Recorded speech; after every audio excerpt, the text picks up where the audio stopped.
I suppose what we did was give it up. We actually did give it up when Freddie died. You know, we'd always said if one of us goes, that's it. They were two of the most iconic voices of the 1970s, brilliant, electric, and destined to make history. On stage, they were legends. Off stage, that's where the story turns dark. Everyone knew Brian May was meticulous, driven, and quietly intense. But what most people don't know is that there was one rock star he couldn't stand, Freddie Mercury, and with good reason. Their explosive first meeting wasn't just a clash of egos. It was something much more disturbing. For decades, it was whispered about, half-remembered, and dismissed as rock and roll chaos. But now, a disturbing new layer has come to light, and it changes everything we thought we knew about these two icons. Join us as we uncover shocking details that will leave you speechless. At the heart of Queen was a strange balance. Freddie was unpredictable. He thrived in chaos, fueled by instinct and raw emotion. He could walk into the studio, scribble lyrics, and turn it into a global hit. Brian May was the opposite. He was thoughtful, deliberate, and meticulous about every detail. He'd tweak a guitar solo for hours, obsess over harmonies, and write out arrangements by hand. That contrast, while creatively powerful, also made them clash behind the scenes, more often than fans ever realized. Early in their career, those differences were manageable. The band was still finding its sound, and each member had room to contribute. Brian had space to craft guitar arrangements. Freddie had the freedom to shape melodies with his soaring vocals. But as Queen became a global sensation, the dynamic shifted. Freddie's influence grew. He started dominating sessions, not just as a vocalist, but as a producer and creative director. And while the spotlight adored him, some bandmates, especially Brian, started feeling pushed aside. And that was just the beginning. The tension escalated during the recording of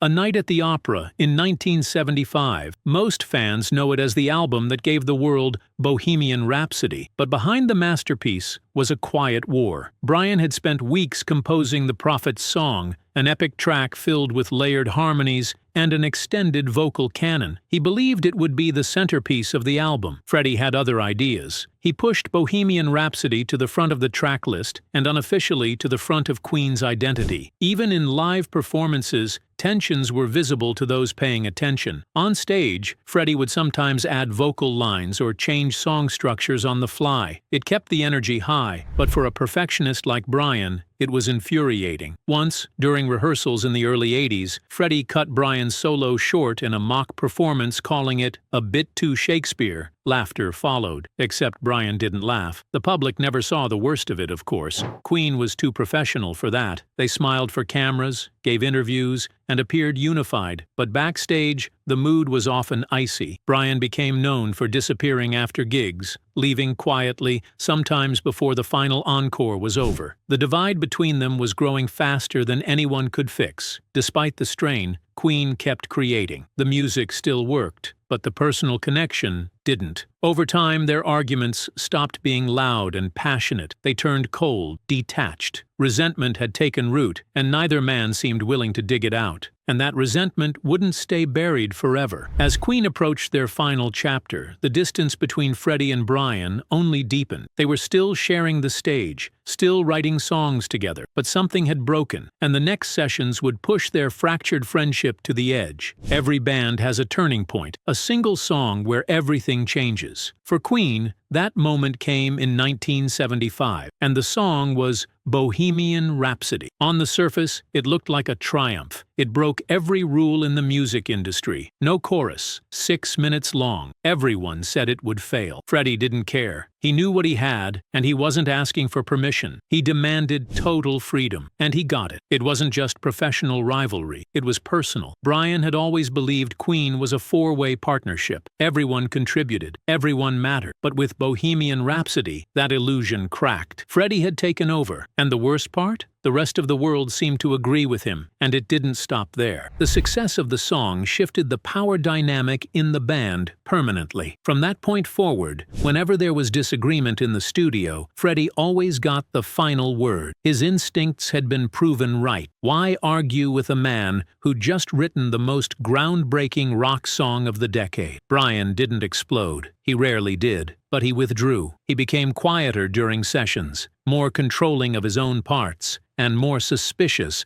of Freddie's decisions. According to a former sound technician, Brian started working on guitar sections alone, coming in early or staying late so that he didn't have to deal with arguments during regular hours. The irony is, both men were essential to Queen's sound. Freddie needed Brian's technical mastery, just as Brian needed Freddie's fearlessness. But neither of them could say it, not at the time. And what happened next only drove them further apart. In 1981, Queen walked into a recording studio in Munich, Germany, ready to make their next album. What they didn't know was that they were also walking straight into one of the worst creative breakdowns in the band's history. It wouldn't just test their music, it would test their friendships. And for Brian May and Freddie Mercury, it would push their already fragile relationship to the edge. The album was called Hot Space. Even today, fans either love it or hate it. But back then, it wasn't just a bold new direction. It was a gamble, and Freddie Mercury was ready to bet everything. He had just returned from New York, where he'd been immersed in the nightlife. The energy of the underground scene lit something in him. It was fast, fresh, and dangerous, and he wanted to bring that into Queen. Freddie walked into Musicland Studios with one clear goal: evolution. Queen was going to change. He didn't want to be just another rock band recycling the same sound. He wanted grooves. He wanted rhythm. He believed in Queen's sound, the rich harmonies, the layered guitars, and the operatic arrangements. That's what made them different. The song Staying Power was where things truly exploded quietly. On the surface, it's a high-energy funk track, complete with synthesized bass. Freddie loved it. He danced to it during playback. Brian sat in the corner, silent. When asked to lay down a guitar part, he hesitated. He suggested a more stripped-down arrangement, one that would give the song some grit. Freddie rolled his eyes and said, "This isn't the Stone Age, darling." That comment cut deep. Freddie's flamboyance had always rubbed Brian the wrong way, but now it wasn't just about style, it was about respect. That moment marked a shift. Brian stopped making suggestions. He stopped offering feedback. He showed up, played what he was told, and left. Freddie may have won creative control, but he lost something too: Brian's trust. When the album was released in May 1982, the backlash was immediate. Fans didn't want it. The rock press called it a betrayal. It underperformed in the US,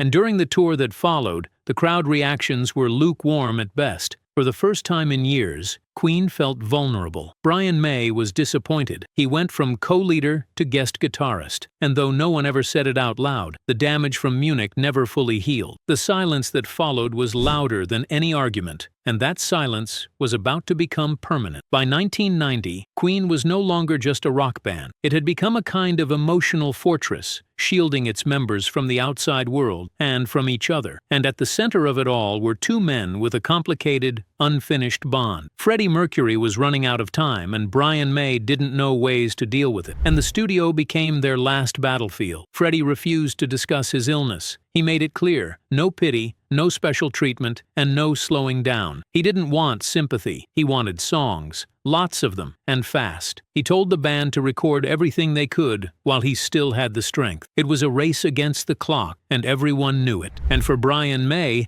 that old resentment began creeping back in. It was a pattern Brian had felt for years. He'd bring something personal to the band, and Freddie would transform it, sometimes in ways that felt like magic. But it was too late to argue now. Freddie was slipping away, and no one had the courage to push back. By that point, their communication had become strained. They spoke mostly through music. Suggestions were brief. Compliments were rare. There were no fights, just silence. But as powerful as the music was, the silence between them spoke louder. When Freddie Mercury died on November 24, 1991, millions mourned, and fans from Tokyo to Toronto cried as if they had lost a brother. But while the world paid tribute to one of music's greatest icons, one man, the person closest to Freddie on stage for nearly 2 decades, said almost nothing. Brian May didn't do interviews or give statements. Many assumed it was a shock, a natural reaction to losing a bandmate. Brian wasn't just mourning Freddie Mercury, the singer. He was grieving the man he had never truly made peace with. You see, Brian and Freddie never had that one deep conversation. No hug, no apology or closure. Freddie was gone before Brian could say all the things he'd buried for years. And now, those words would never be heard. The only glimpse fans got of Brian's grief was during a rare, almost accidental TV interview a few days after Freddie died. When asked about Freddie's final days, Brian said, "He was brave." Then he went silent again. A full 10 seconds passed before he spoke another word. That moment said more than any tribute ever could. And when the Freddie Mercury tribute concert was announced for April 1992, everyone wondered if Brian would back out. He didn't, but his presence that day wasn't a celebration, it was a performance. His solos were flawless, his guitar tone was as sharp as ever, but emotionally he was somewhere else. Viewers noticed it, and maybe that's exactly what it was. Because for all their creative magic, Brian and Freddie had never been simple friends. They were rivals, opposites that made each other better. There was admiration, but there was also ego, and in the end, none of it got resolved. In later years, Brian admitted the grief nearly destroyed him. He didn't want to pick up a guitar. He didn't want to see anyone. He questioned everything, who he was, what Queen had meant, what any of it was worth now that Freddie was gone. Brian May built that wall higher after Freddie's death, and behind it, he hid the one thing he never wanted to admit out loud. That in the end, the silence between them was louder than any song they ever played. Freddie Mercury was gone, but Queen's music was bigger than ever. Tributes echoed across the world. Old fans grieved. New fans were born. The legacy of Queen didn't fade, it grew. But for Brian May, the idea of carrying that legacy forward wasn't comforting. It was crushing. He buried himself in work. In 1992, he released Back to the Light, his first full solo album. It wasn't a celebration, it was a cry for help. Brian poured every ounce of pain, guilt, and loneliness into those lyrics. And eventually, the band decided to do what many thought impossible. They would make one final Queen album with Freddie's voice. The result was Made in Heaven, released in 1995. On the surface, it was a tribute, a final farewell, but behind the scenes, it was brutal. Brian, Roger, and John sifted through hours of vocal recordings, many of them rough and incomplete. Freddie wasn't there to guide them. It was like building a statue from the shadows. When the album was released, fans around the world loved it. Critics called it a dignified farewell. Fans saw it as closure. In the early 2000s, he made a decision. Queen would return to the stage, not to replace Freddie, not to revive the past, but to keep the music alive for the fans who still needed it. He partnered with Paul Rodgers for a series of shows. The performances were respectful, grounded, and focused on the songs, but reactions were mixed. Some fans supported the move. Others accused Brian of betraying Freddie's memory. Online forums lit up with debate. Was it Queen without Freddie? Could it ever be? Brian said it wasn't about replacing anyone. It was about keeping a promise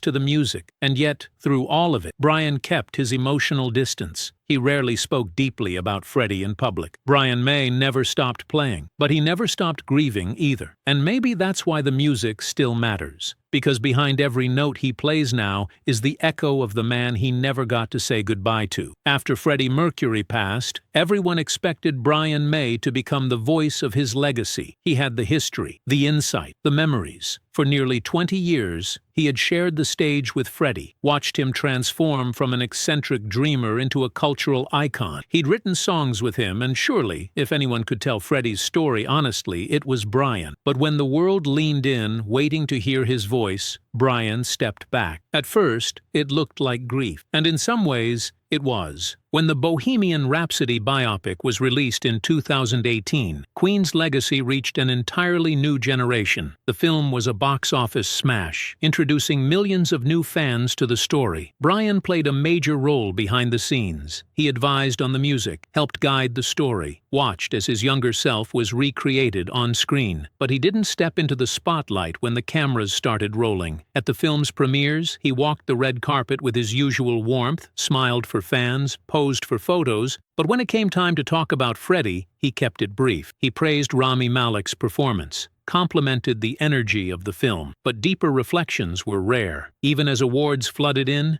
Brian chose not to turn the moment into something personal. That was the pattern, and fans noticed. During live Queen Plus Adam Lambert tours, Brian would play Love of My Life alone on stage, A recording of Freddie would appear on the big screen behind him, singing along. Crowds cheered, many cried. And Brian? He'd glance up, just for a moment, then back down at his guitar. He never said much. Sometimes he whispered, "This one's for Freddie." Other times, nothing at all. Just the song, just the shadow, just the sound of a voice that wasn't there anymore. And it wasn't because Brian didn't care. It was because he cared too much. He once admitted in an interview, "Talking about Freddie is hard. There are so many things I still haven't processed." That one sentence, short, quiet, and buried in the middle of an interview, said more than most headlines ever could. Because for all the music they made, all the stadiums they shook, all the history they changed, there were still things left unsaid, things Brian was still carrying. The truth is, Brian never rewrote their relationship. He never tried to clean it up for the cameras, never pretended it was perfect. He didn't give the polished version of events or turn their story into something it wasn't. He simply let the silence hang, and in that silence, fans found their own meaning. To some, it looked like avoidance, but to others, it felt like something deeper, respect. Freddie Mercury didn't leave behind a letter. He didn't film a farewell message. He slipped away on his terms, private, fast, and final. And Brian May, in his own way, followed suit. He didn't use Freddie's death to spotlight himself. He didn't tell the world what they were. He kept what they had behind a locked door and threw away the key. There were moments when fans hoped for more, a personal documentary, a memoir, something intimate. But Brian never delivered that. What he gave instead was something quieter, something more lasting. He preserved the music, protected the image, and maybe, just maybe, he protected the pain too. Because sometimes, what isn't said is louder than any song. And the tribute that never came? It may be the most honest one of all. Decades after Freddie Mercury's passing, fans still ask the same question. Why didn't Brian May speak more? Not just about the music, but about the man, about Freddie himself, his heart, his flaws, their connection, their conflict. It's the silence that's louder than any song, and it's lasted more than 30 years. To understand that silence, you have to understand the relationship that created it. Freddie and Brian were not the kind of musical partners who finished each other's sentences. They were not best friends. They didn't lean on each other during hard times. In fact, they often avoided those moments entirely. Their bond was built through noise, not words, through studio walls, guitar riffs, piano keys, and long glances that said more than conversations ever could. Brian once described Freddie as a volcano, unpredictable, unapologetic, impossible to ignore. And for someone like Brian, reserved, analytical, emotionally guarded, that kind of energy was both intoxicating and overwhelming. Freddie pushed people, sometimes for brilliance, sometimes for power, but always with purpose. And Brian, he pushed back, but not always out loud. Over time, that tension became a rhythm of its own. Brian would write carefully constructed melodies. Freddie would tear them apart and reassemble them in one sitting. Brian would question the direction of a song. Freddie would demand it stay exactly the way he envisioned it. Neither man truly won those battles. They just learned how to keep moving through them, not fixing, not forgiving, just continuing. But behind the music was something else, something messier. Unspoken competition, ego, quiet resentment, but also deep, stubborn respect. They may have clashed constantly, but there was always a layer of admiration under. Brian knew Freddie was a genius, but he also knew Freddie could be ruthless, especially in the studio. And Freddie? He knew Brian was essential, not just for the guitar solos, but for the balance, the restraint, the structure. Brian was the anchor when Freddie tried to set the whole stage on fire, but neither of them ever said those things. Not directly, not in a way that mattered. So when Freddie got sick, and when the end started creeping closer, that emotional distance became a problem. According to insiders, Brian struggled with Freddie's illness more than anyone else in the band, not just because of the looming loss, but because their relationship had always lived in the space between the music and the tension. With mortality now hovering over everything, there was no time for subtlety, but the window to say something real had already closed. Brian admitted later that they never had a proper goodbye. No dramatic final scene, no emotional confession. They just kept working, right up until the end. Studio sessions, mixing, overdubs, layering tracks like everything was normal, because that's what Freddie wanted.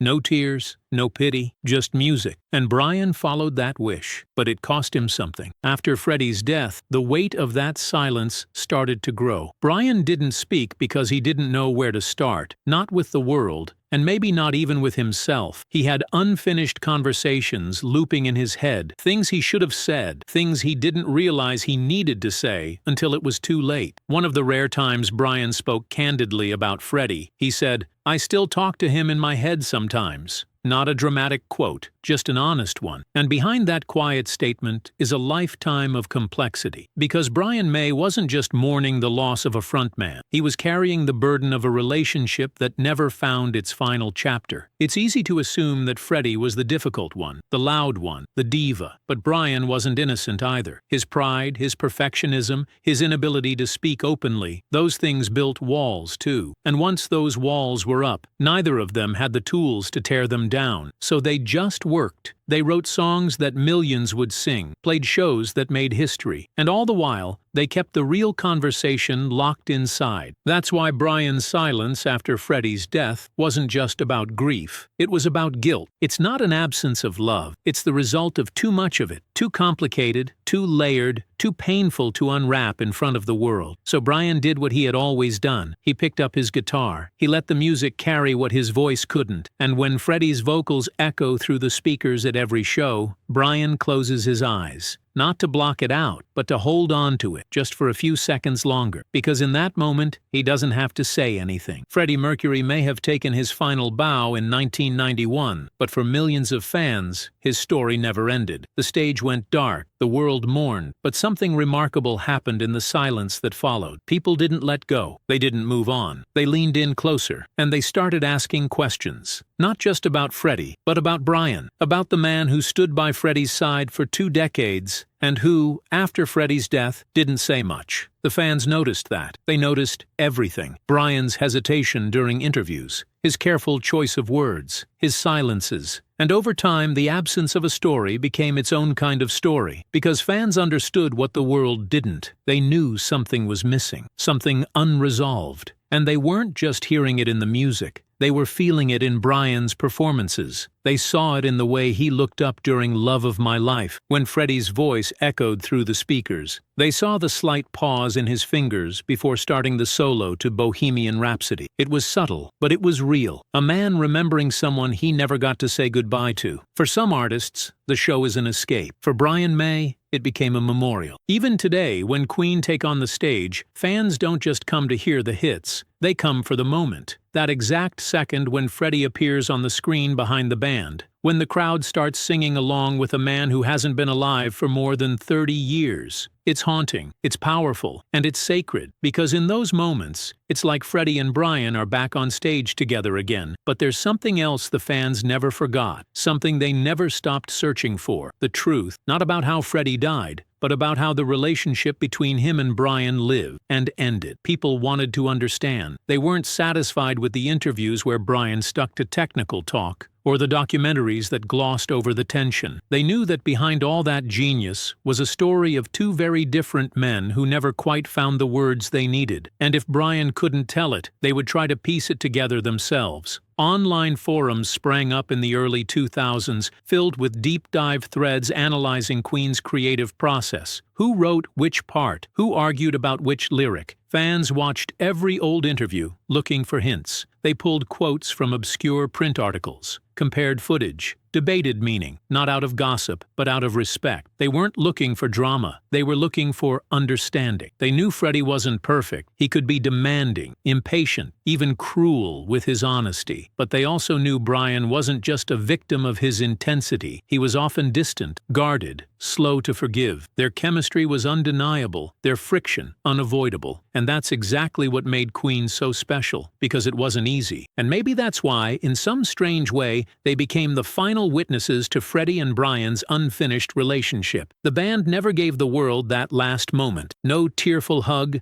no heart-to-heart, no emotional finale. Just music, and then silence. But the fans filled in the spaces. They read between the notes. They saw that Brian's tribute wasn't in words, it was in repetition, in the way he never stopped playing those songs, in the way he protected Freddie's memory without turning it into a brand. He could have cashed in, could have reshaped the narrative, but he didn't. Instead, he guarded the legacy like someone who still felt responsible for it. When Bohemian Rhapsody the film arrived, a whole new generation stepped into the story. Teenagers who hadn't been alive when Queen first ruled the charts suddenly knew every word to Somebody to Love. And just like the fans who came before them, they weren't satisfied with just the movie version. They wanted to know what really happened. Why did Brian seem so reluctant to talk about Freddie? Why was the most important relationship in Queen's history also the least explained? The answers aren't printed anywhere. They're not spelled out in liner notes or interviews. But the fans know where to look. They look at the way Brian sometimes steps out of the spotlight when Freddie's image appears. They notice how rarely he says Freddie's name, even when honoring him. They see the pride in his eyes, but also the pain. And through that, the fans keep the real story alive. Not just the legend of Queen, not just the vocal range and the flashy outfits, but the bond, the struggle, the unresolved tension between two men who made something extraordinary together but never figured out how to say what they needed to say. In a way, the fans have become the final collaborators. They're the ones still listening, still remembering, still holding space for the silence Brian never filled. And in doing so, they made sure the story didn't die. Every great band has its myth, every legend has its final chapter. But the story of Queen,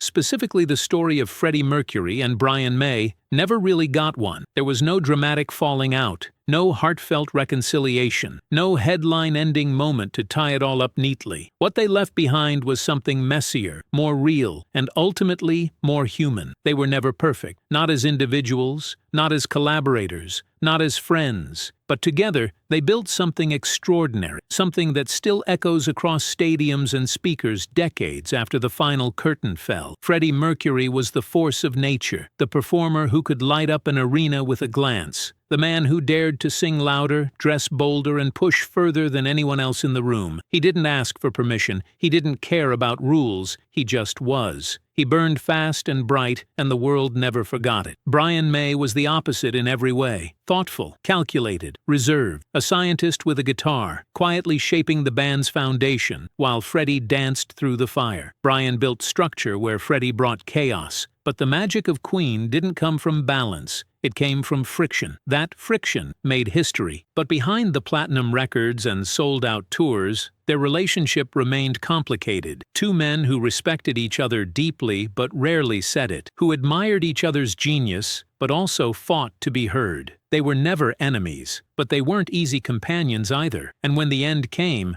they were still stuck in that in-between. Brian never got the chance to make peace with Freddie. He never had that final conversation. No moment to lay it all down and say, "You mattered to me, even when we clashed, even when I didn't say it." Instead, they kept working. Freddie wanted music, not emotions. He didn't want pity. He didn't want closure. He wanted to create. And Brian, loyal to the end, gave him that. But when Freddie died, the silence that followed was deafening. Not just for fans, for Brian. The world waited for him to speak, to share his memories, his heartbreak, his truth. But Brian couldn't or wouldn't give them that. He offered respect, technical stories, beautiful performances, but the deep, vulnerable reflection never came, and maybe it never will. Because how do you explain losing someone you never truly figured out? How do you mourn a man who meant everything and was impossible at the same time? How do you eulogize a relationship that never got to finish the sentence? That's the weight Brian has carried all these years. He didn't rush to capitalize on Freddie's death. He didn't chase documentaries or books or sound bites. Instead, he picked up his guitar, stepped on stage, and let the music do what his words couldn't. And in that silence, there was power. It's why every time Queen plays Love of My Life and Freddie appears on screen,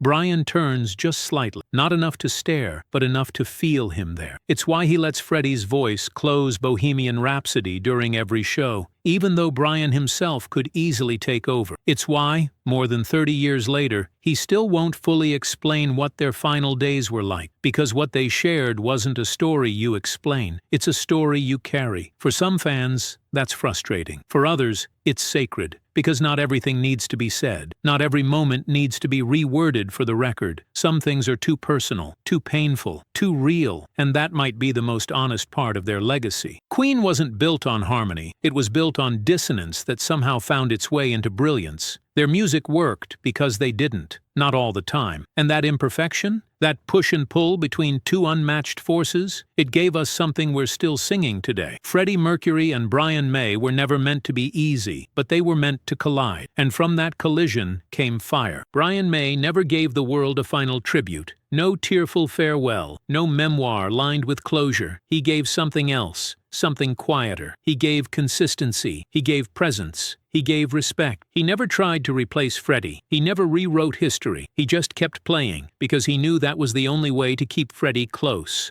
And maybe, somewhere in the space between notes, between verses, between stage lights and shadows, that's where their final conversation lives. Unspoken, unfinished, but eternal. Because some stories don't need an ending. They just need to be remembered. What do you think Brian May really felt about Freddie Mercury? And why did he choose to stay silent? Was it respect? Was it regret? Or something else entirely? Share your thoughts in the comments below. And if you liked the video, don't forget to like and click the next video on screen now for another interesting story.